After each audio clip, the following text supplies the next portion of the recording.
Once upon a time, in a kingdom that lay hidden between snow-capped mountains and shimmering sapphire lakes, there lived a clever young woman named Elysia. She worked as a tinker, repairing broken tools and creating clever devices for her village. One day, as Elysia mended an old clock, she overheard a group of villagers whispering about a grand contest held by the royal court.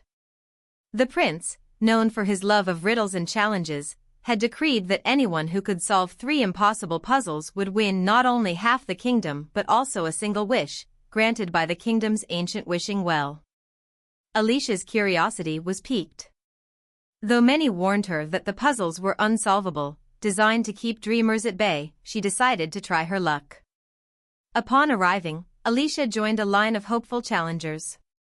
One by one, they entered the great hall and emerged defeated. When her turn came, she stepped into the hall, her steps echoing against marble floors. The prince, seated on a throne of crystal, greeted her with a curious smile. "Here is your first puzzle," he said. He held up an hourglass, its sand flowing steadily. "Stop time without breaking the hourglass or halting the sand." Elysia studied the hourglass, her mind racing. Then, she smiled. Pulling a small mirror from her satchel, she held it at an angle so that the hourglass's reflection showed the sand suspended mid-flow. "Time is stopped in the reflection," she explained. The prince nodded, impressed. "For the second puzzle," he said, "you must light a flame that burns without fuel." Elysia thought hard. She reached into her satchel and brought out a polished crystal she used to focus sunlight. Holding it aloft, she angled it until a beam of sunlight ignited a spark on a piece of parchment. "The flame needs no fuel, the sun provides it endlessly," she declared. The court gasped at her ingenuity. For the final puzzle, the prince said, his eyes gleaming with admiration, "You must retrieve something that does not exist, yet is desired by all."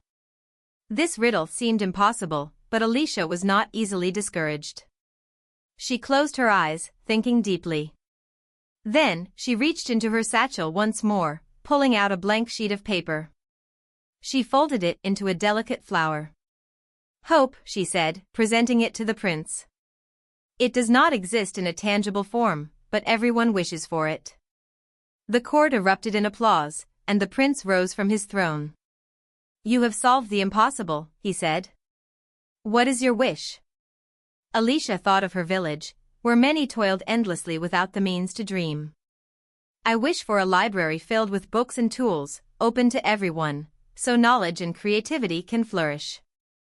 The prince, moved by her selflessness, granted her wish and invited her to stay as the royal inventor.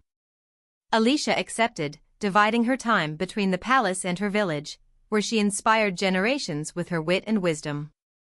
And so, the tinker became a legend.